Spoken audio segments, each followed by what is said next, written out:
Arrested development अलग अलग expert talk आपके लिए लेके आता है। आज हम उसी के तहत कोविड-19 पे बात करने जा रहे हैं कि कोविड-19 आने के बाद बहुत सारे रिस्ट्रिक्शंस आए हुए हैं, बहुत सारे सहूलियतें मिली हुई हैं, बहुत सारे लोगों को, बहुत सारे डिपार्टमेंट्स को, बहुत सारे ऑर्गेनाइजेशंस को। कोविड-19 में जो लॉकडाउन है, लॉकडाउन 1, लॉकडाउन 2, इन दोनों में बहुत सारे रिस्ट्रिक्शंस और रिलैक्सेशंस और आए हैं। आज हमारे साथ आरजी लीगल एसोसिएट्स की किन्नौरी घोष जी हैं, जो आपको इस लीगल, क्योंकि वो एडवोकेट भी हैं और ये एक बहुत बड़ी फर्म को रन करती हैं जो दिल्ली और कलकत्ता बेस्ड है।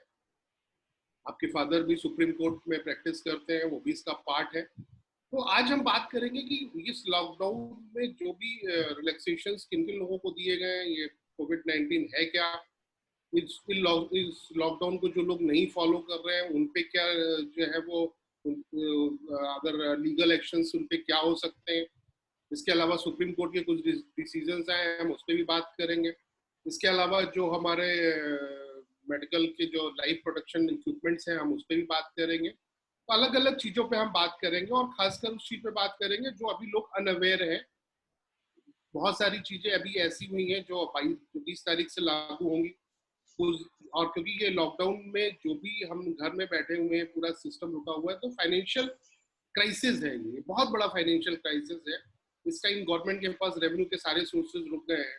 हम आप घर में बैठे हुए हैं तो शायद सस्टेन कर पा रहे हैं, लेकिन वो जो लेबर या वो हमारी जो कंस्ट्रक्शन वर्कर है, जो हमारे दिहाड़ी मजदूर है, जो हमारे जो है वो खुज्जे वाले लोग हैं, जो डे टू डे रोज अर्न करते हैं, रोज कमाते हैं, रोज, उनके लिए बहुत बड़ी एक प्रॉब्लम आ गई है। तो और ये वायरस ऐसा नहीं है जिसको लग रहा है कि हाँ कल या परसों या लॉकडाउन ही इसका केवल सोल्यूशन है। लॉकडाउन एक पॉज की तरह है और जिसमें रुका हुआ है, लेकिन फिर जैसे ओपन होगा तो ये कहीं ना कहीं जो है वो वायरस फिर बढ़ेगा।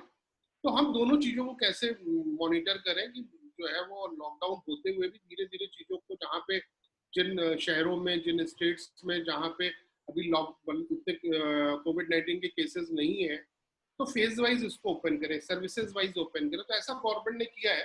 अभी जो गवर्नमेंट गाइडलाइंस आई हुई है लॉकडाउन 2.0 की, हम उस पर मेन फोकस करेंगे। तो किन्नौरी घोष जी से मैं स्टार्ट करता हूँ, मैं उनको बोलता हूँ कि वो अपने बारे में थोड़ा सा बताएं और फिर कोविड-19 के बेसिक्स के बारे में। नमस्कार, मैं किन्नौरी घोष और 2015 से मैं दिल्ली में वकालत कर रही हूँ, सारे कोर्ट्स में, district court, Delhi high court, supreme court, और दिल्ली के बाहर भी काफी बार जाना हुआ है केसेस के लिए।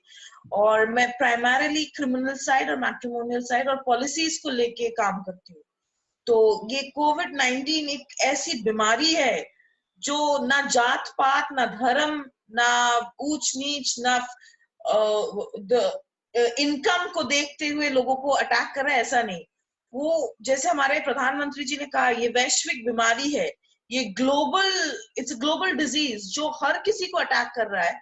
और इसका एक ही उपाय है, to break the chain of transmission, क्योंकि जब तक इसका कोई वैक्सीन ना निकाला जा रहा है, तब तक ये बीमारी is posing a threat to our own existence.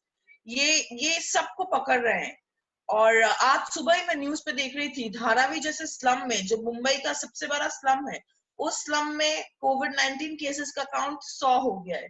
तो हम समझ ही सकते हैं कि कुछ ही दिनों में अगर ये नंबर 1 से 100 हो रहा है, तो इसका rate of doubling is every day.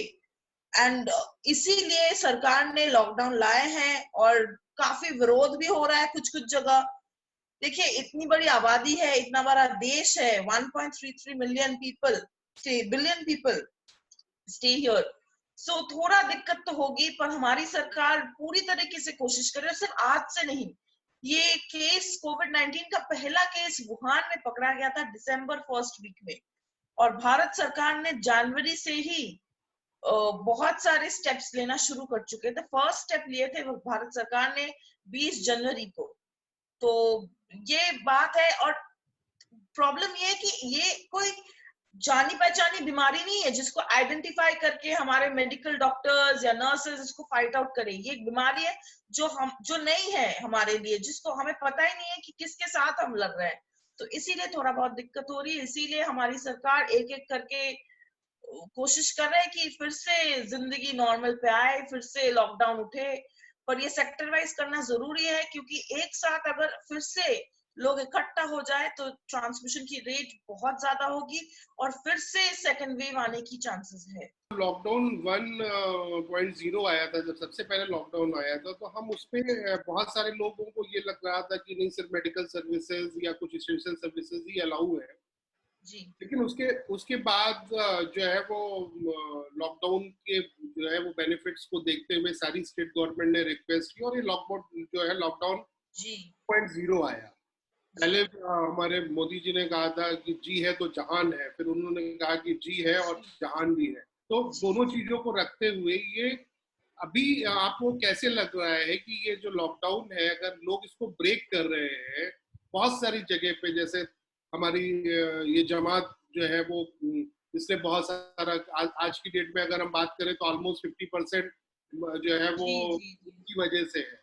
और ये कोई भी ऑर्गेनाइजेशन हो सकता है, हम किसी पे पिन पॉइंट करने से कोई फायदा नहीं है। ये हकीकत है कि ये शायद हम आज इस बैटल को जीत चुके होते या हम ऑलमोस्ट जीतने की कगार पे होते, जो हमको अभी 1 महीने और लड़ने पड़ेगी अगर सब कुछ ठीक रहा तो जो ये हर जगह क्योंकि आप जो है वो एडवोकेट भी हैं और आप क्रिमिनल साइड देखती हैं, तो हम रोज जी सुनते हैं कि एनएसए लगा दिया गया है और वो लोगों जी को जो जी वो जी ये जी 304 लगा दिया देखिए, गया है, हमें सबसे मर्डर पहले लगा। समझनी होगी।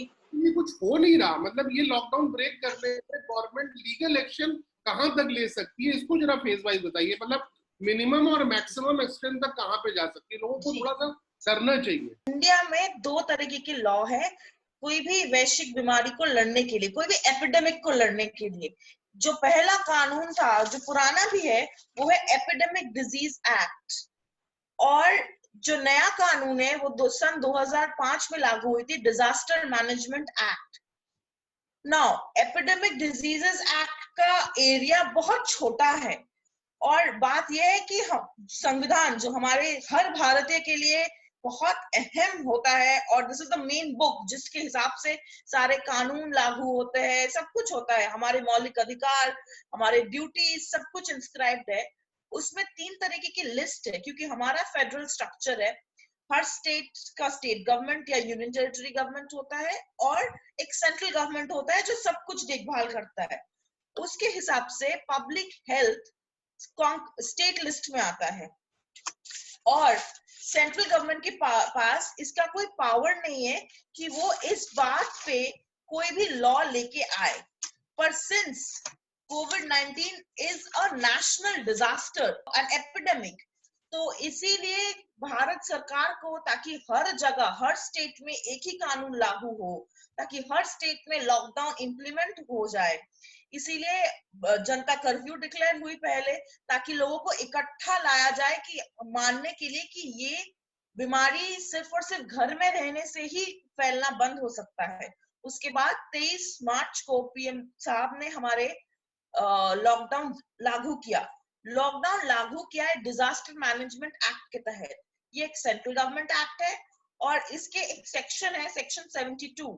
ये कहता है कि इस एक्ट के तहत जब ये लागू होता है, तो ये जो अथॉरिटी होती है, नेशनल डिजास्टर मैनेजमेंट अथॉरिटी, इसका जो चेयरपर्सन है वो डी फैक्टो हमारे पीएम साहब होंगे, और उनके उनके नेतृत्व में 9 और जने होंगे।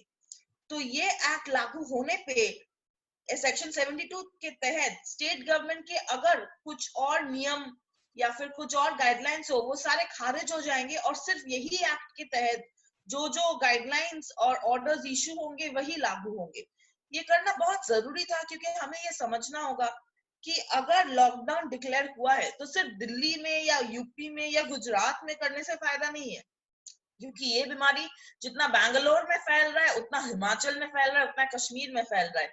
तो ये एक ऐसा बीमारी है जिसको रोकने के लिए पूरे हिंदुस्तान में लॉकडाउन करना जरूरी है, क्योंकि जैसे हमें पता है और हम सब देख रहे हैं न्यूज में कि डॉक्टर्स यही कह रहे हैं कि इसका कोई इलाज नहीं पाया जा रहा है अभी तक, कोई कॉन्क्रीट इलाज, जबकि इंडिया के पास हाइड्रोक्लोरोक्विन टैबलेट के तहत सारे देश मांग रहे हैं और हम दे भी रहे हैं, पर ये कोई इलाज नहीं है, ये शायद एक टेंटेटिव इलाज है। तो इसका एक ही उपाय है, ये संक्रमण की जो साइकिल है उसको रोकना, उसको रोकने के लिए लोगों को घर में रहना बहुत जबरदस्ती है।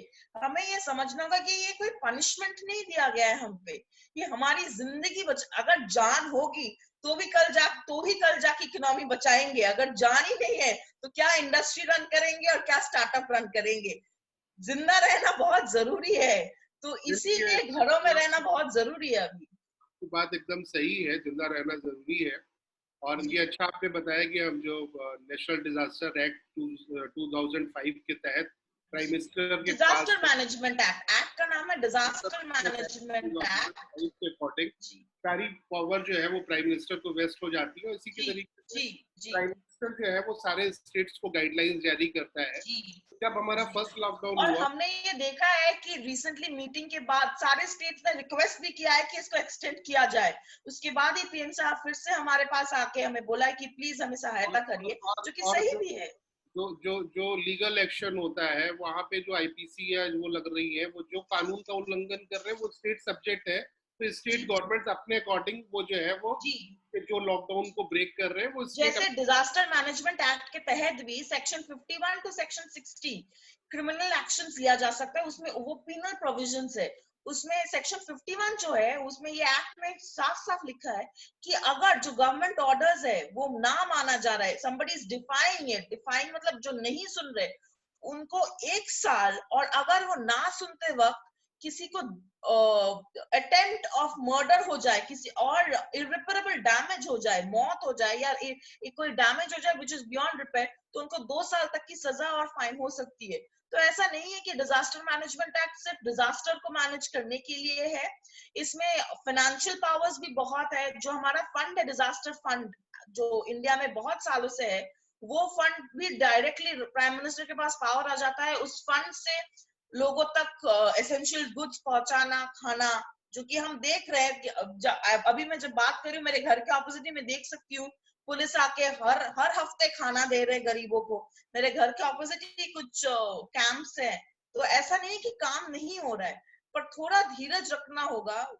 That's all we can do right now. आप कह रहे हैं धीरज रखना ही होगा। धीरज और साहस और संयम से ही हम इस लड़ाई को जीत पाएंगे। लेकिन जो आज की डेट में जो हमारा मेन इस टॉक का जो मेन बिंदु है कि जो लॉकडाउन 1 में रिलैक्सेशंस आए थे वो कंटिन्यू है और बहुत सारे रिलैक्सेशंस थे। अब वो क्योंकि 20 तारीख आ रही है तो हम लॉकडाउन 2 में जो रिलैक्सेशंस आए हैं उन पे बात करने की कोशिश करते हैं। तो मैं एक डॉक्यूमेंट आपको शेयर कर रहा हूँ जिसके अकॉर्डिंग जो आपने पेपर बनाया है उस पे आप एक एक पॉइंट वाइज, लोगों को अभी आइडिया नहीं है, वो कहते हैं नहीं सब हेल्थ सर्विसेज अलाउ है, एसेंशियल सर्विसेज है, इंडस्ट्रीज अलाउड है। तो वो कौन सी इंडस्ट्रीज अलाउड है, वो गवर्नमेंट ऑफिसर्स या सेंट्रल स्टेट गवर्नमेंट में अगर अलाउड है तो कितने एम्प्लॉइज अलाउड है, वो ए बी कैटेगरी और सी कैटेगरी में क्या डिफरेंस है। अगर इंडस्ट्रीज है वो अलाउड है तो वो कॉमन जो हमारा लोकल लिमिट्स है उसके बाहर जो फैक्ट्रियां चल रही हैं वो अलाउड है। ऐसी बहुत सारी चीजें आई हुई हैं, मैंने उसको स्टडी किया है। लेकिन मैं चाहता हूं कि आप पॉइंट टू पॉइंट उस पे हम लोग बात करते हैं जिससे कि एटलीस्ट जो है वो ये हम बात करने की जो है वो जो रिलैक्सेशंस आए हुए हैं ये सारे रिलैक्सेशंस पे हम बात करेंगे। जो आज की डेट में सबसे पहले हम लोग बात करते हैं हेल्थ सर्विसेज।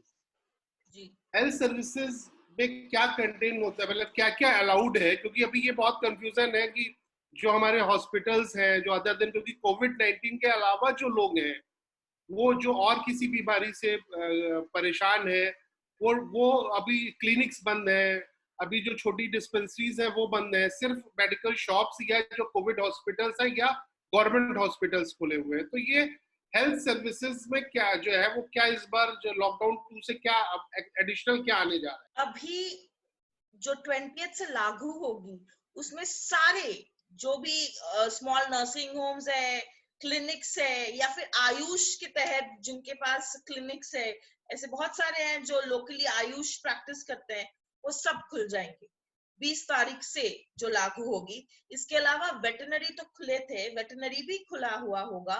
और जैसे मास्क मेकिंग, जो लोकल मास्क मेकिंग है, क्योंकि हमें पता है कि अभी मास्क कंपलसरी हो गया है, और अगर आप ना पहन के हम रास्ते में निकल रहे हैं तो हम पे आईपीसी धारा 188 के सेक्शंस और section 51 of disaster management act हम पे लागू हो जाएगा और हमें अरेस्ट भी कर सकते हैं, जो कि बेलेबल है, पर फिर भी हम पे क्रिमिनल एक्शन लिया जाएगा। तो इसीलिए घर पे बैठे अगर हम मास्क यूज करें कोई भी कपड़े से, तो वो जो लोकल गारमेंट बनाते हैं वो अगर लाइसेंस लेके बनाना चाहे मास्क तो वो भी ऑपरेशनल हो जाएगा। सब कुछ ऑपरेशनल है। इनफैक्ट आप देख सकते हैं फार्मास्यूटिकल मेडिकल रिसर्च लैब्स, फिर वेटरनरी हॉस्पिटल्स, डिस्पेंसरी, सारे पैथोलॉजिकल लैब्स, वैक्सीन के सेल और बेचना, फिर ये सब कुछ, और ऑक्सीजन के लिए भी, क्योंकि हमें पता है कि वेंटिलेटर्स की बहुत सख्त आवश्यकता है अभी कोविड-19 के तहत। तो मेडिकल ऑक्सीजन की पैकेजिंग, रॉ मटेरियल और उसको डिमांड सप्लाई मीट करने के लिए जो बहुत सारे लोग ट्रैवल करते हैं, क्योंकि ऑक्सीजन एक ऐसी चीज है जो सिलेंडर में बंद होके काफी सारे कैपिंग के साथ आती है, वो इंटरमीडिएट्स की सारे जो कड़ियां हैं वो सब खुल जाएंगे 20 तारीख से। इसके अलावा दो चीजें और भी है जो एक, क्लिनिक्स तो अगर आप कोई मेडिकल अगर हॉस्पिटल बना रहे हैं या कोई एम्बुलेंस मैन्युफैक्चरिंग कर रहे हैं या कोई फैसिलिटी डेवलप कर रहे हैं तो उनका कंस्ट्रक्शन भी अलाउड है। बिल्कुल बिल्कुल, any and everything related to medical facility, कुछ भी अगर इससे रिलेटेड, आप मेडिकल से रिलेटेड कुछ भी कर रहे हैं जो मेडिकल सर्विसेज के तहत आता है या मेडिकल के सर्विसेज की सपोर्ट सर्विसेज के तहत आता है या उसको कंस्ट्रक्शन या उसको मैन्युफैक्चरिंग के लिए आता है या उसकी सप्लाई चेन, इवन टेलीमेडिसिन भी अलाउड है, वो पहले भी अलाउड था, तो ये सारा कुछ अलाउ हुआ है। सारी मेडिकल सर्विसेज को ओपन किया जा रहा है, वो चाहे क्लिनिक हो, चाहे टेक्नोलॉजी हो, लैब हो, रिसर्च इंस्टीट्यूशंस हो, और जैसे कि अभी भी धाई का कल्चर प्रेवलेंट है तो वो मिडवाइफ के सर्विसेज भी ओपन हो रहे हैं, सब कुछ ही ओपन हो रहा है, ambulance technicians, everything is being open. इसके अलावा जो सेकंड है पब्लिक यूटिलिटीज में, पहले भी और जो है वो ऑयल गैस सेक्टर को पूरा ओपन किया हुआ गया था, जी पेट्रोल पंप, और इस बार पोस्टल सर्विसेज को भी ओपन किया जा रहा है, और टेलीकम्युनिकेशन और इंटरनेट सर्विस, जो कि हमें पता था पिछली बार लॉकडाउन 1 में सिर्फ 50% और नेसेसरी को ओपन किया गया था। इस बार वैसा कुछ नहीं है। इस बार पब्लिक यूटिलिटी में अगर टेलीकम्युनिकेशन है और इंटरनेट सर्विस है तो वो खुला जा रहा है, और वेस्ट मैनेजमेंट जो कि म्युनिसिपल लेवल पे होता है वो भी खुला जा रहा है, ताकि लोगों के जो जितने प्रॉब्लम्स हो चुके हैं, क्योंकि लगभग हम 4 हफ्ते लॉकडाउन में हैं, तो जाहिर है अर्बन शहरों में भी बहुत सारे दिक्कतें आई होंगी, तो वो मिटिगेट करने के लिए धीरे धीरे फेज वाइज खोल रहे हैं। पब्लिक यूटिलिटीज को अलग से कवर किया है। वैसे इसमें बहुत सारे plumbers, electrician, self employed person को भी ओपन किया है। मैं इसका बैकग्राउंड भी बता देती हूँ। जैसे अभी महीना मार्च जाके अप्रैल आ चुका है और गर्मी का महीना है, we are a tropical city country rather, तो लखनऊ शहर में ऑलरेडी 40 डिग्री छू चुकी है शायद, क्योंकि जैसे, और वहां पे बहुत मारामारी और वो हो रहा है कि एसी को लेके, क्योंकि सर्विसिंग का टाइम है, हर घरों में अभी सर्विसिंग होगा, तो इसीलिए ये सारी चीजों को मद्देनजर रखते हुए अगर प्लम्बर, क्योंकि पानी इट्स अ नेचुरल रिसोर्सेज, उसको बचाना जरूरी है। अच्छा, इसके अलावा जो तो पानी तो बचाना हर, इसके अलावा हम लोग बात करें जो पहले भी अलाउड था कि सप्लाई ऑफ एसेंशियल गुड्स को अलाउड किया गया था, जो अभी भी अलाउड है, तो उसमें क्या एडिशन क्या किया गया है जो आपको पीडीएस सिस्टम का या रिटेल्स आउटलेट, इन सबको पहले से भी अलाउड थे जो एसेंशियल गुड्स में डील कर रहे थे, अभी क्या ऐड किया गया है और इसमें जो है वो जो जो गवर्नमेंट और क्या फोकस करने जा रही है एसेंशियल गुड्स पे, क्योंकि पीडीएस सिस्टम आता है पूरा, जैसे यूपी गवर्नमेंट ने अभी किया है कि जो राशन कार्ड होल्डर के अलावा भी अगर कोई नीडी है तो उसको भी वो देंगे, तो इसमें अभी क्या क्या अलाउ किया गया हुआ है, थोड़ा सा इस पे और एडिशन क्या किया गया है, फूड वेजिटेबल डेयरी के अलावा शायद पोल्ट्री, मीट, फिशरीज, इसको अलाउ किया गया है इसमें। जी शॉप्स, एसेंशियल कमोडिटीज में बताना चाहूंगी, अगर हम लॉकडाउन 1 का देखें तो उसमें से रेशन शॉप जो पीडीएस के अंडर थे, जो फूड, ग्रोसरीज, वेजिटेबल्स को रिलेटेड थे, dairy, milk, meat and fish, animal fodder, ये पहले भी अलाउड थे। और डिस्ट्रिक्ट अथॉरिटी के पास पावर थी, जो डिस्ट्रिक्ट मैजिस्ट्रेट होते हैं, वो लाइसेंस इशू करे कि ये लोग हमने आइडेंटिफाई किए हैं और इनके पास प्रॉपर लाइसेंस है और ये एसेंशियल सर्विसेज सप्लाई कर सकते हैं। पर लॉकडाउन 2.0 के तहत अभी जब ये 20 तारीख तक सब कुछ फेज वाइज खुल रहा है, इसमें पूरा supply chain, all small kirana shops, the word is very clear in the circular by home ministry, all small kirana shops to be opened। और इसमें रोड ट्रैवल का भी परमिट है, इसमें एयर ट्रैवल का भी परमिट है, क्योंकि चीजें जल्दी पहुंचनी चाहिए कुछ कुछ जगह जो बहुत अंदर है, तो एयर ट्रैवल का भी परमिट है। और ट्रक्स जिनके पास वैलिड लाइसेंस है, सिर्फ दो ड्राइवर और एक हेल्पर के साथ चल सकता है, और खाली ट्रक सामान लेने के लिए और सामान छोड़ के आने के लिए भी परमिशन दिया जाएगा। पर हाँ, कितने लोग ट्रक में ट्रैवल कर निर्धारित है, 2 ड्राइवर, क्योंकि अगर थक गए, लंबी जर्नी है, और एक हेल्पर, तो इतना रिस्ट्रिक्शंस है हमारे ऊपर। जैसे poultry, meat, fish, animal feed और इसका फोडर को भी अलाउ किया गया है। जी जी जी और सबसे ज्यादा है कि इसमें जो है वो होम डिलीवरी को इनकरेज करने के लिए। जी बिल्कुल बिल्कुल, क्योंकि जितना लोग कम निकलेंगे उतना ज्यादा बेहतर है हमारे लिए। आगे की दिन की जो लड़ाई है, ये लड़ाई बहुत लंबी है, क्योंकि जैसे कि ई कॉमर्स और कुरियर सर्विसेज को भी अलाउ किया गया है। जी जी जी, बिग बास्केट, ग्रोफर्स, अमेज़न, ये सबको अलाउ किया गया है। 20 तारीख से अलाउ हो जाएगा। लेकिन यहाँ पे ये क्लियर कर देना बहुत जरूरी है, ये सिर्फ अलाउड वहीं पे है जो हॉट स्पॉट नहीं है। हॉट स्पॉट जो है वो वहां पे बैंक्स या पोस्ट ऑफिस तक ओपन होना नहीं अलाउड है।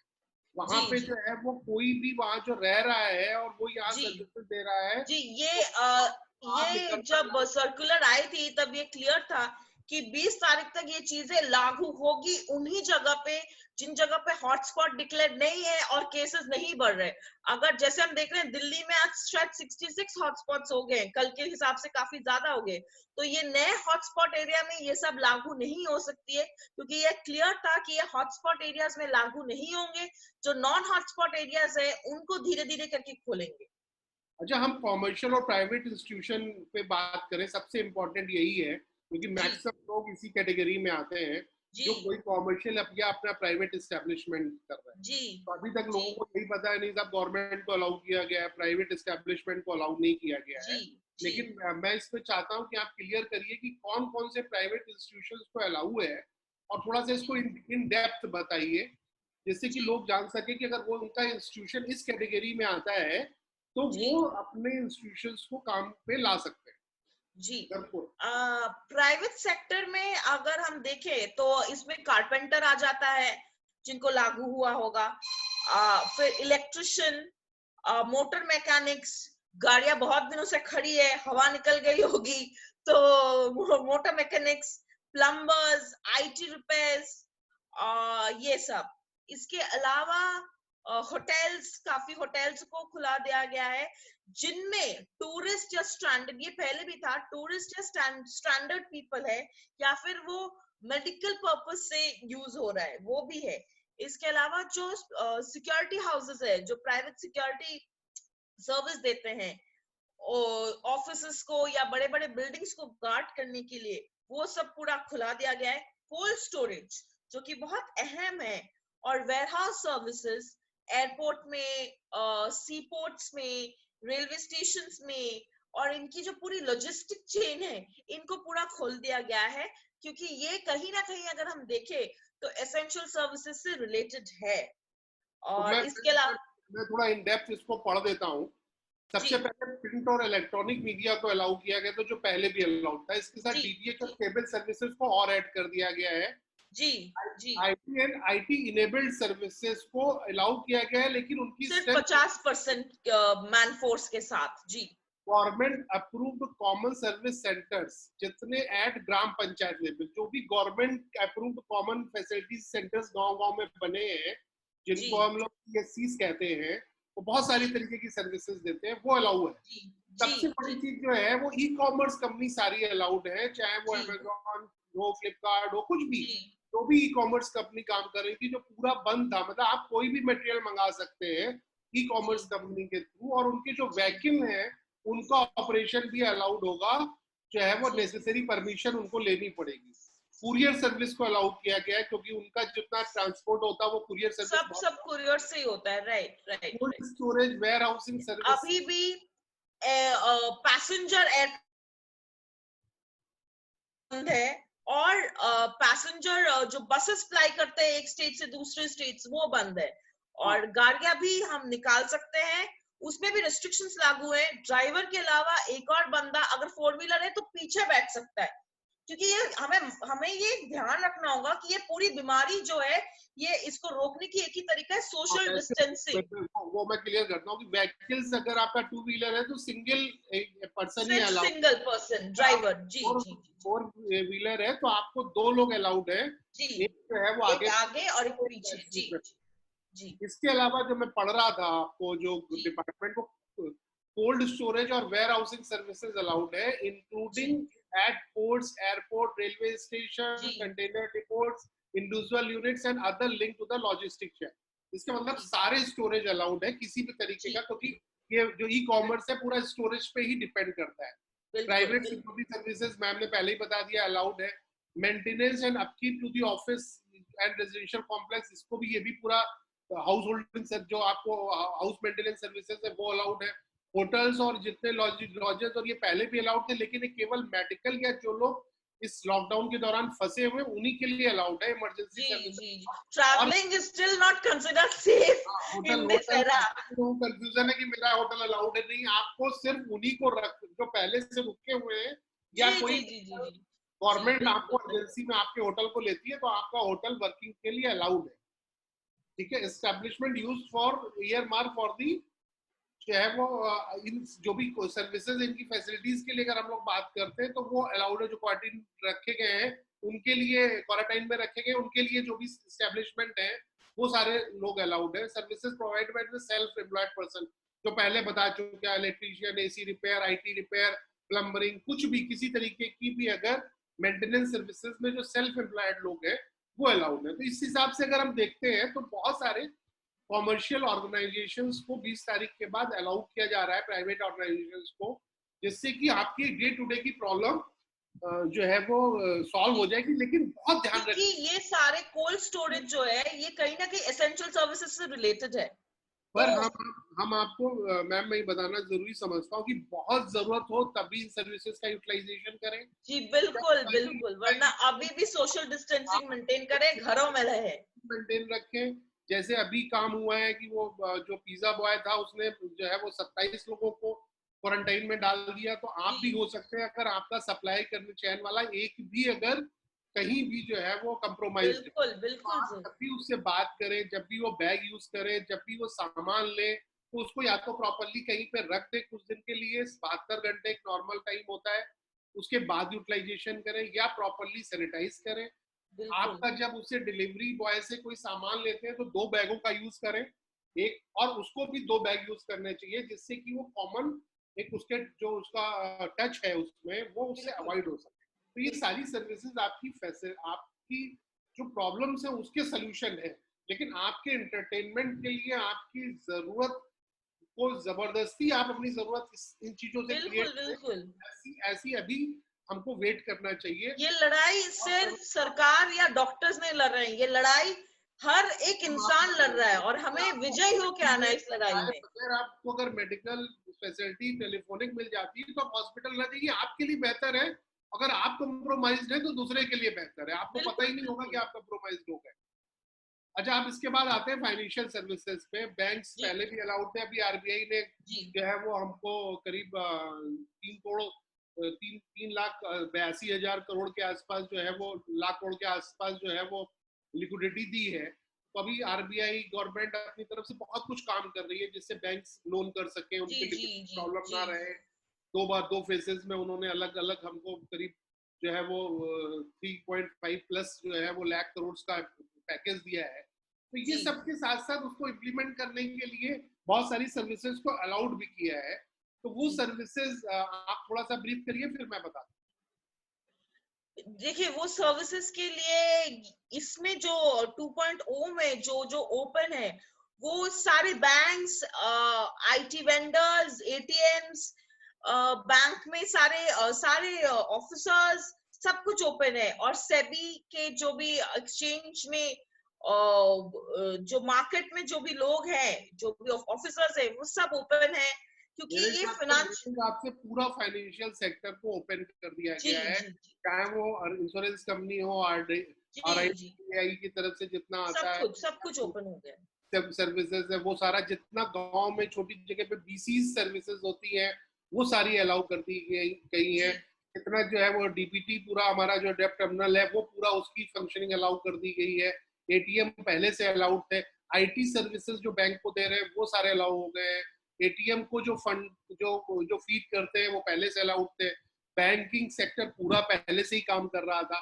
इसके अलावा इन सब चीजों को और जोड़ दिया गया है, जिसमें इंश्योरेंस कंपनीज जो बंद थी, सबसे जरूरी है कि इंश्योरेंस कंपनीज को जोड़ दिया गया है, जिससे कि आप किस टाइप में अपनी इंश्योरेंस प्रीमियम जो आपके बचे हुए हैं, आप बहुत सारे इंश्योरेंस लोग मेडिकल और इंश्योरेंस लेना चाहते हैं, ये सारी चीजों के वो लिए अभी, सब यस कुछ यस। अलाउ कर दिया गया जी है। अब हम लोग सोशल सेक्टर में आते हैं कि बहुत जी सारा इसमें जो कोविड-19 में अगर गवर्नमेंट एक लड़ाई लड़ रही है, उसके साथ साथ सोशल सेक्टर बहुत हेल्प कर रहा है। जी अगर आप कहीं पे भी जाइए, किसी भी शहर में जाइए, तो आप किसी से भी मिलेंगे तो वो लोग ये बताएंगे कि देखिए मेरे को दोनों टाइम खाना भी मिल रहा है, मेरे को अनाज भी मिल रहा है, मेरे को लोग आके दे रहे हैं। और वो ज्यादातर वो लोग हैं जो सोशल सेक्टर से जुड़े हुए हैं। गवर्नमेंट तो जी उनको दे रही है जिनके पास राशन कार्ड है, उनको पैसा ट्रांसफर कर रही है, जो मनरेगा में आते हैं उनको पैसा दे रही है, जिन्होंने जी अपने अकाउंट्स पहले से खुला रखे हैं, जो उस जी कैटेगरी में आते हैं। लेकिन एक जनरल जो पब्लिक है, जो जो मान लिया बिहार से आके यहाँ रुकी हुई है, या जो लोग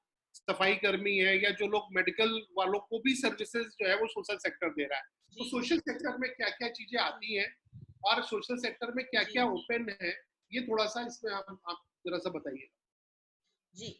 सोशल सेक्टर में अगर हम गांव में देखें तो आंगनवाड़ी एक बहुत बड़ा सेक्टर है, एक बहुत बड़ा जोन है आंगनवाड़ी।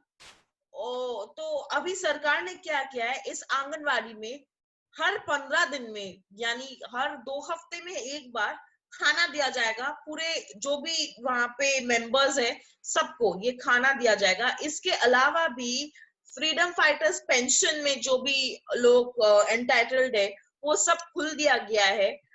फिर जो ओल्ड एज होम है, डेस्टिट्यूट होम्स है, वो सब, फिर अनाथालय जो भी है, वो सारे सब कुछ रन हो सकते हैं, जो कि पहले भी था। पर ये आंगनबाड़ी वाला सिस्टम इन्होंने ओपन किया है, जिसमें उन्होंने खास इसीलिए ओपन किया है, नॉट फॉर अटेंडिंग आंगनबाड़ी की लोग वहां पे आए इसीलिए, बल्कि खाना डिस्ट्रीब्यूट हो जाए, क्योंकि अभी सरकार बोल रहे हैं कि जिनके पास राशन कार्ड भी नहीं है उन्हें भी दिया जाएगा। तो इसीलिए ये कोविड-19 में जो लोग, जितना वीकर सेक्शन है ऑफ द सोसाइटी, वो जी सबसे ज्यादा परेशान हो रहा है। ये हम कह देना, ये बड़े लोग ही बीमारी लेके आए, और सबसे ज्यादा इसमें हैम्पर हुआ हम आप बाहर से आए फ्लाई करके, जी या जी बाहर जाके टहल के आए और बीमारी लेके आए, और वो आदमी जो गांव में रह रहा था, या वो आदमी जो छोटा काम कर रहा था, उसको परेशान कर दिया। जी तो हकीकत तो ये है कि आपकी, हम सोसाइटी की सबसे बड़ी रिस्पॉन्सिबिलिटी, लाइबिलिटी उनके प्रति बनती है, क्योंकि ये जी बीमारी वो नहीं लाए। ये जी बीमारी बिल्कुल बिल्कुल। आप और इंदौर सबसे इसीलिए शुगर, जितनी बार भी पीएम मोदी स्पीच दे रहे हैं, वो बार बार यही एम्फेसाइज करे कि प्लीज अपने एम्प्लॉयज को ना निकाले, मेड की सर्विसेज आप नहीं ले रहे हैं, तो इसका मतलब ये नहीं कि आप उनको सैलरी ना दे। जो भी मैं गरीब यहाँ लोग। सुन रहा था कि आज इंदौर को जो है वो 2 बार से लगातार सबसे स्वच्छता मिशन में उसको अवार्ड मिला, सबसे साफ सुथरे शहर का। जी और वहां सबसे ज्यादा लोग जो है वो आज कोविड से परेशान है, मुंबई के बाद। तो जी अब स्वच्छता से इसका कोई लेना देना नहीं है। ये बीमारी बड़े लोग लेके आए, जी जिनका जी ओवरसीज हिस्ट्री थी, बाहर जाने की हिस्ट्री थी। ये वो लोग हैं, वो लोग लेके आए। और परेशान इसमें जो डिसेबल है वो परेशान है। ओल्ड एज वालों के लिए सबसे ज्यादा खतरा है, जी जो मेंटली बिल्कुल बिल्कुल। है। तो ऐसे सेक्टर को गवर्नमेंट ने एड्रेस किया है कि इनकी सारी जी सर्विसेज ओपन होंगी। इसके अलावा जो भी जो हमारे जो इस टाइप के होम केयर फैसिलिटीज, या जो जो ओल्ड एज होम्स चल रहे हैं, वो पहले भी ओपन था, वो होगा। इसमें जो पेंशनर्स हैं जितने, क्योंकि वो सारे लोगों की सर्विसेज जो फ्रीडम फाइटर्स पेंशन वगैरह जिनमें आते हैं वो सब सारा, मतलब इसके, और आंगनबाड़ी को तो अलाउ किया गया है, जो बहुत बड़ा जो है वो एक हमारे जो है वो जो वॉरियर्स हैं, जो फ्रंट वॉरियर्स हैं, उनका रोल अदा कर रही हैं आंगनबाड़ी है, वो उनकी सारी सर्विसेज को इसमें अलाउ किया गया। अब इसके बाद आते हैं एग्रीकल्चर पे, क्योंकि ये तो हिंदुस्तान जो है वो गांव में बसता है और हमारी पूरी डिपेंडेंसी, अगर आपको कोई बचा भी रहा है, ये किसान ही बचा रहा है, जिसने आपको इतना अनाज भर के दे दिया है कि आप लोगों को फ्री बांटो, तो भी आपके पास इस बार जो हमारी फसल भी है वो भी रिकॉर्ड होने वाली है, और पहले भी रिकॉर्ड हुई है। तो आज की डेट में अगर हम एग्रीकल्चर सेक्टर पे बात करें, तो एग्रीकल्चर सेक्टर में क्या क्या चीजें अलाउ करी गई है, इस पे थोड़ा सा मैं चाहता हूँ कि आप।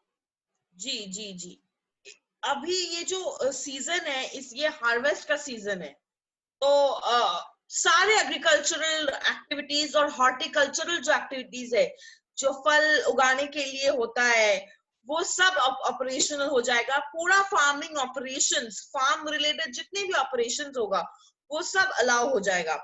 इसके अलावा जो एमएसएपी ऑपरेशंस, यानी जो फार्मर से डायरेक्टली खरीदा जाता है, वो सारे ऑपरेशंस खुल जाएंगे। मंडीज ऑपरेट होगा जो कि गवर्नमेंट सैंक्शनड है, वो सारा होगा, और मार्केटिंग फंक्शंस ओपन हो जाएंगे related to agricultural services only. और ये भी कहा गया है स्टेट गवर्नमेंट और यूनियन टेरिटरी गवर्नमेंट इसको प्रमोट करे मार्केटिंग फंक्शन को, ताकि कहीं ना कहीं, क्योंकि ये एसेंशियल फूड में आ जाता है, तो इसीलिए ये सारा ओपन हो जा रहा है। इसके अलावा अगर एग्रीकल्चर ओपन है तो आपको फर्टिलाइजर्स की भी जरूरत होगी, आपको ट्रैक्टर की भी जरूरत होगी, चीजें खराब भी हो सकती है। तो ये जो एंसिलरी चीजें है, जो मशीनरी, एग्रीकल्चरल मशीनरी या फिर स्पेयर पार्ट्स रिलेटेड है, वो भी खुल दिया जा रहा है।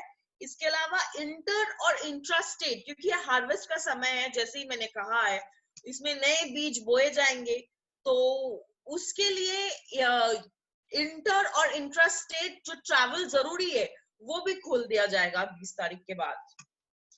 हाँ, तो ये बहुत अच्छा स्टेप है गवर्नमेंट का, क्योंकि सबसे जरूरी था कि किसान जो है वो ज्यादातर जो लेबर है वो अपनी जगह लौट चुका है और बड़ी प्रॉब्लम आ रही थी, तो उनका मूवमेंट को डिसाइड करने को स्टेट गवर्नमेंट से कहा गया है कि वो अपनी जगह पे काम करने पहुंच सके।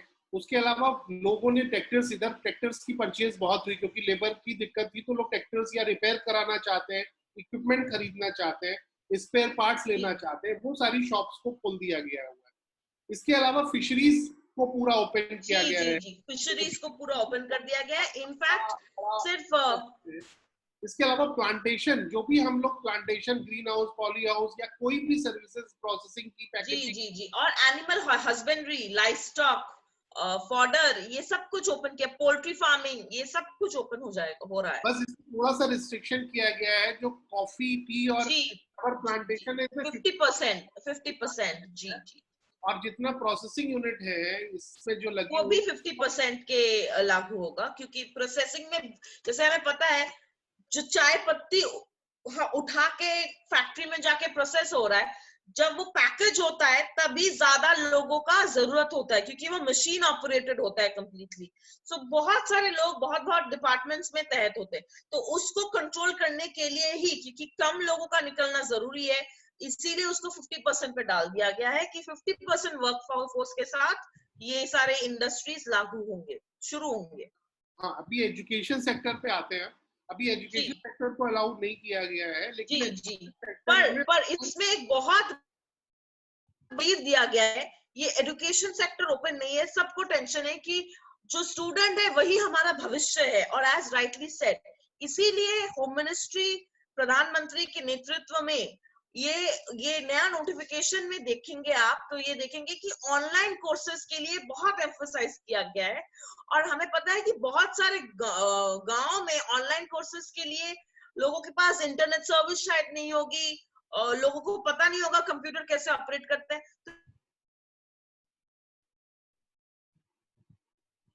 सरकार नियंत्रित चैनल है और सबसे पुराना चैनल है, दूरदर्शन का सबसे ज्यादा इस्तेमाल किया जाए। दूरदर्शन को इस्तेमाल किया जाए ताकि एजुकेशन में कोई हानि ना पहुंचे, किसी भी बच्चा पीछे ना रह जाए।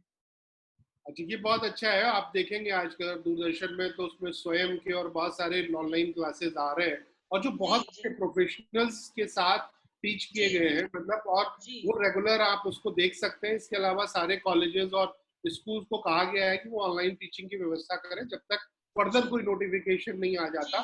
जी अच्छा, जी इसमें ये क्लेरिफिकेशन आपको है कि ये जो लोग ऑनलाइन टीचिंग भी करेंगे उनको कॉलेज तो जाना पड़ेगा ना, टेलीकास्ट करने के लिए, रिकॉर्ड करने के लिए? तो टीचर्स को अलाउ किया गया है कि नहीं किया नहीं नहीं नहीं, इसमें भी नहीं, इसमें भी घर बैठे आप करें।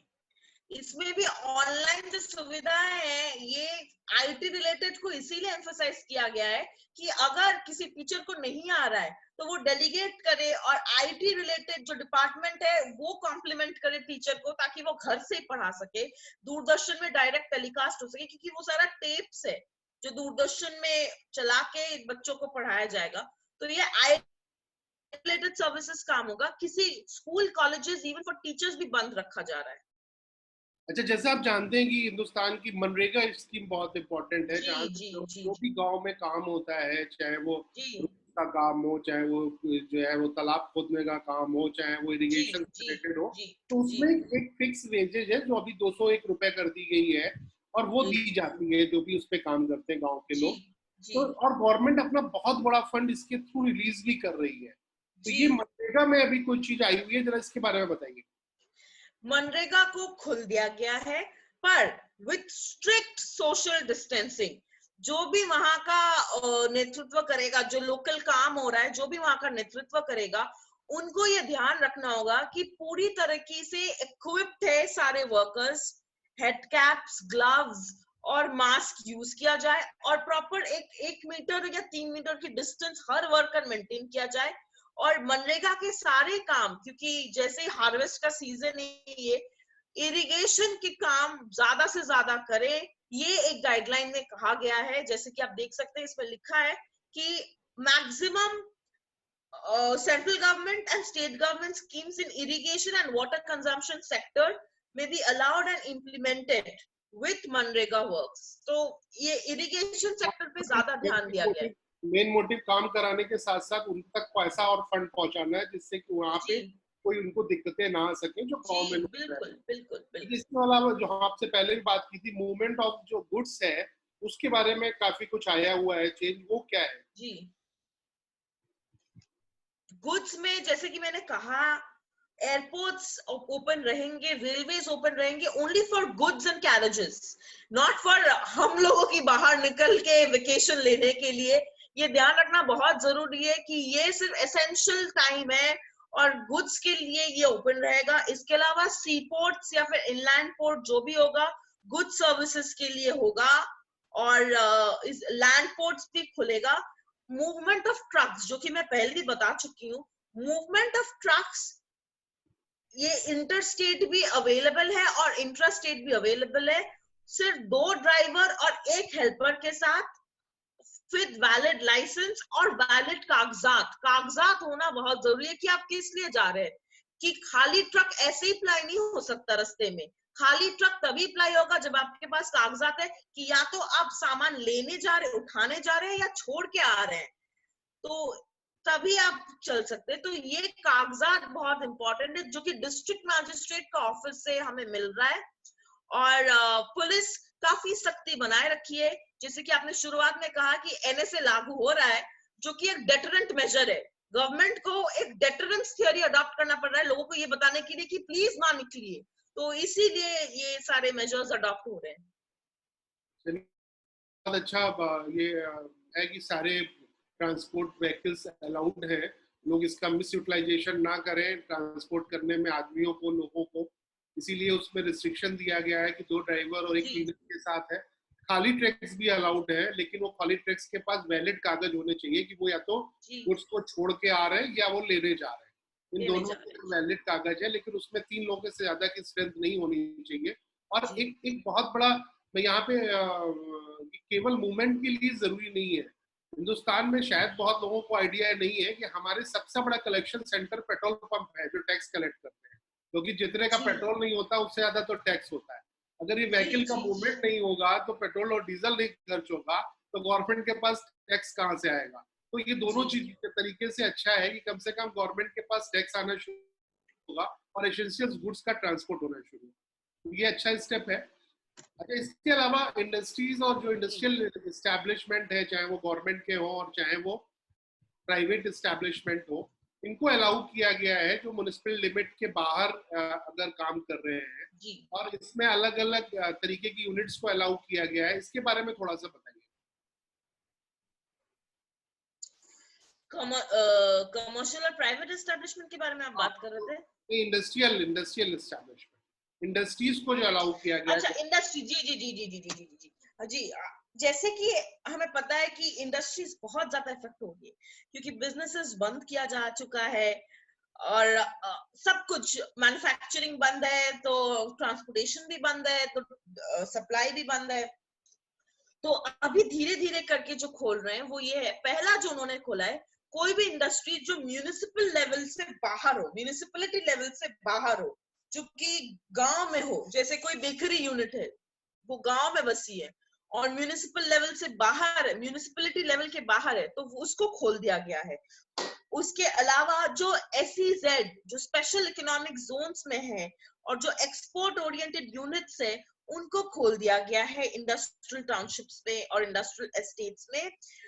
पर उन्हें ये कहा गया है कि वो ये देखे कि उनके जो वर्कर्स है, वो वर्कर्स कहीं बाहर ना घूमे, जितना हो सके वर्कर्स के लिए इंडस्ट्री के अंदर ही जगह बनाया जाए, उनके रहने का, उनके खाने पीने का, with proper sanitizing essential commodities, everything। अगर ये ना होता है तो फैक्ट्री के जितना नजदीक वर्कर्स को ठहराया जाए उतना अच्छा है। तो ये अगर आप खोल रहे हैं तो ये गाइडलाइन फॉलो करना बहुत जरूरी है वर्कर्स के पर्सपेक्टिव से। इसके अलावा ट्रांसपोर्टेशन अगर आप वर्कर्स को कर रहे हैं तो डेजिग्नेटेड व्हीकल होना चाहिए, जिसको आप सुबह शाम सैनिटाइज कर रहे हैं, क्योंकि sanitization is the only way out. तो ये सैनिटाइजेशन पे ज्यादा फोकस दिया गया है। इसके अलावा अगर आप एसेंशियल गुड्स के मैन्युफैक्चरर्स हैं, ड्रग्स, फार्मास्यूटिकल इक्विपमेंट्स बना रहे हैं, या फिर डॉक्टर्स के PPE किट्स बना रहे हैं, या फिर उनके रॉ मटेरियल्स, जैसे कुछ रॉ मटेरियल अगर आप बना रहे हैं, ऑक्सीजन मास्क का आप एक पाइप ही बना रहे हैं, तो वो इंटरमीडिएट में आ जा रहा है, तो आप वो खोल सकते हैं। इसके बाद जो थर्ड कैटेगरी हम देख सकते हैं, उसमें है food processing industry in rural areas. Urban areas में कुछ भी खुलने की अभी भी लागू नहीं हुई है, apart from SEZ। So food processing जो कि म्यूनिसिपलिटी लेवल के बाहर है, outside the reach of the municipal zone, वो खुल सकता है। इसके बाद प्रोडक्शन यूनिट्स जो कंटिन्यूअस प्रोसेस पे चलता है और उनके सप्लाई चेन, वो खुल सकता है। IT हार्डवेयर को खुलने की परमिशंस है। कोल माइंस ओपन हो सकते हैं क्योंकि ये एसेंशियल कमोडिटी में आ जाता है, सप्लाई उसका सब कुछ खुल गया है। इसके अलावा पैकेजिंग मटेरियल की भी जो भी यूनिट्स है वो खुल सकते हैं लोग। और जूट इंडस्ट्री, पर जूट इंडस्ट्री में ये बहुत अहम फैसला लिया है कि सोशल डिस्टेंसिंग मेंटेन करना होगा, क्योंकि जूट एक ऐसा इंडस्ट्री है जो बगल बगल में लगता है। सो एवरी वर्कर यहाँ है तो दूसरा बिल्कुल 1 मीटर के अंदर ही है। तो इसीलिए ये हुआ है कि सोशल डिस्टेंसिंग मेंटेन करके जूट इंडस्ट्री खोला जाए। फिर रिफाइनरी जो कि पहले भी ओपन थी, ऑयल एंड गैस रिफाइनरी, इनको। इसके अलावा जो रूरल एरियाज में ब्रिक्स, ईटा का फैक्ट्रीज है, उनको भी खोल दिया जाएगा।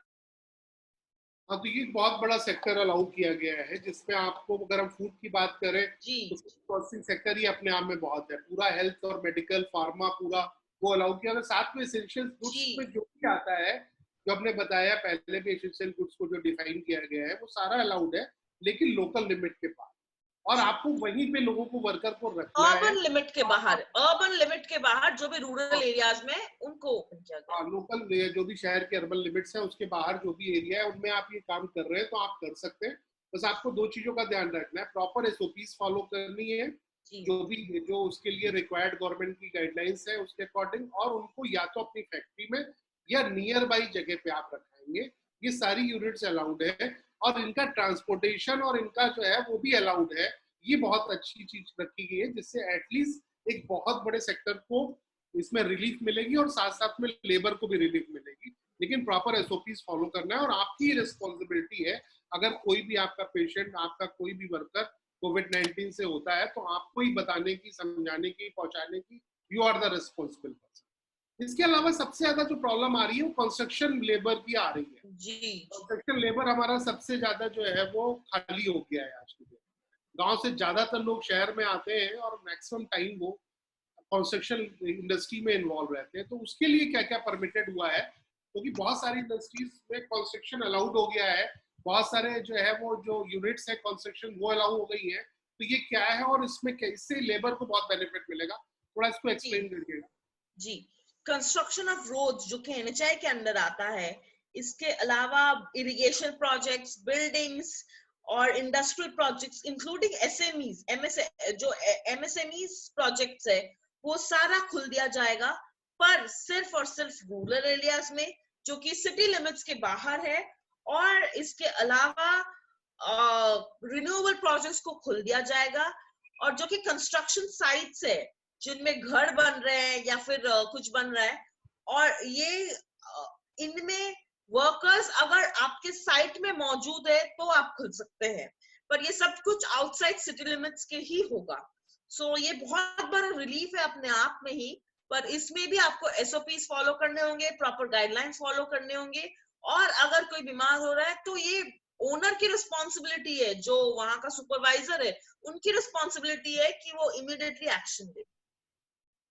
अच्छा, इसके अलावा movement of the person allowed in family cases, जो किन किन केसेस में कोई भी पर्सन। इसमें एसेंशियल सर्विसेज के लिए अगर आप जा रहे हैं तो 4 व्हीलर में है तो एक बंदा आगे एक बंदा पीछे, 2 व्हीलर में एक बंदा आगे, जो ड्राइवर है सिर्फ वही, और आप मेडिकल रीजन से बाहर जा सकते हैं, वेट रीजन से जा सकते हैं, ये सब है। और जो भी एग्जेम्प्टेड कैटेगरी में है, जो जो वहां पे काम करते हैं, जैसे सारे सेक्रेटरीज, आपको परमिशन लेनी पड़ेगी स्टेट गवर्नमेंट, अपने अपने अपने लोकल डिस्ट्रिक्ट मैजिस्ट्रेट जो आपका डिस्ट्रिक्ट है वहां से परमिशन लागू हो रही है और वहीं से मिलेगी आपको परमिशन।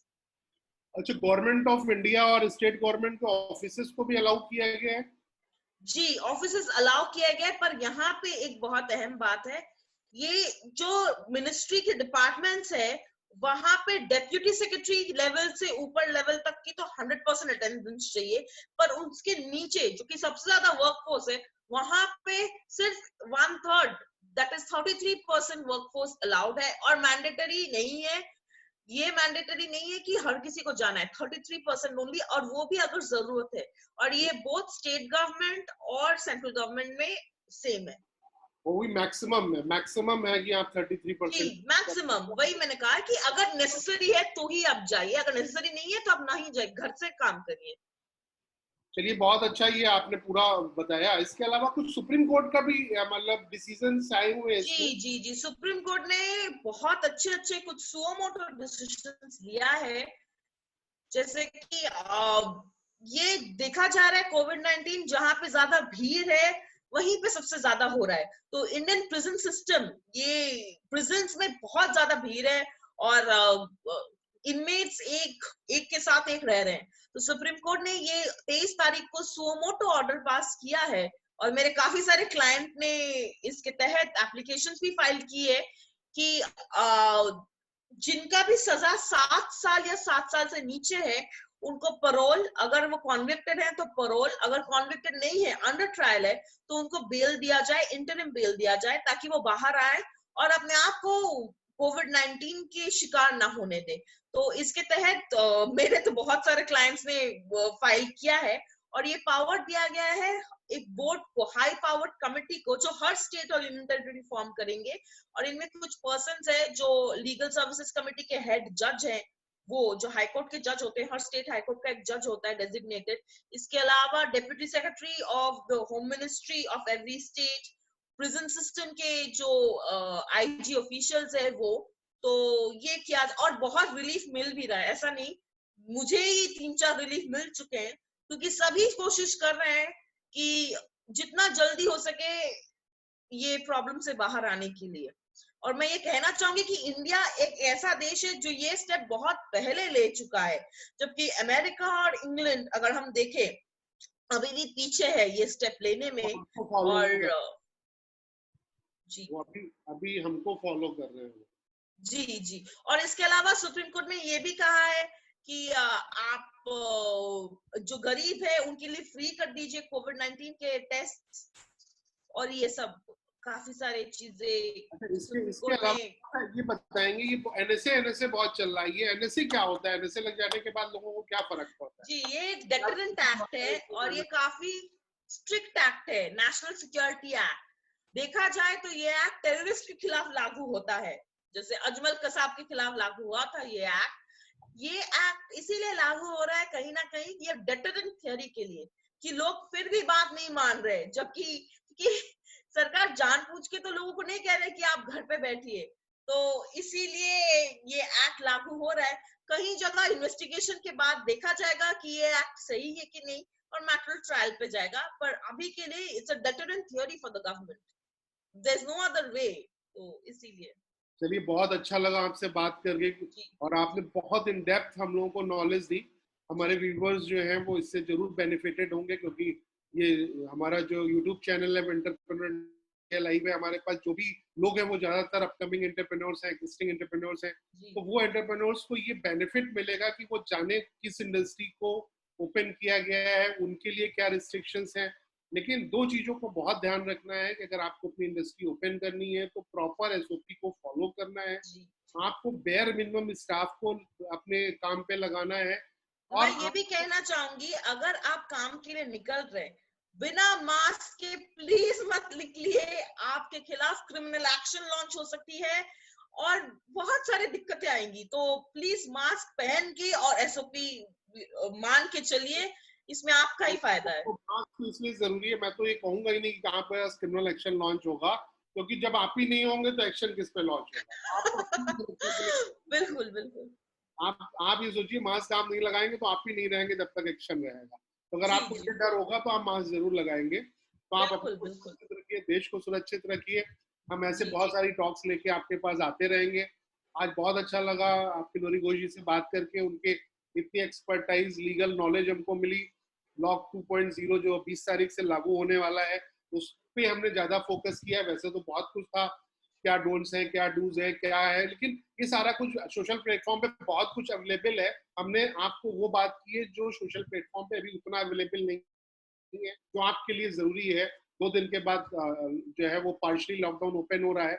उन जगह पे जो हॉट स्पॉट्स नहीं है, आप अपने बिजनेस को शुरू करिए, अब ज्यादा एनर्जी से, ज्यादा मेहनत से, ज्यादा जज्बे से, क्योंकि अब आपको कोरोना के साथ साथ इस देश को बचाना है। इस देश को फिर से जो है वो जगत गुरु बनाना है, चाइना को फिर से पीछे करना है, आपको अपनी इंडस्ट्री को फिर से बढ़ाना है।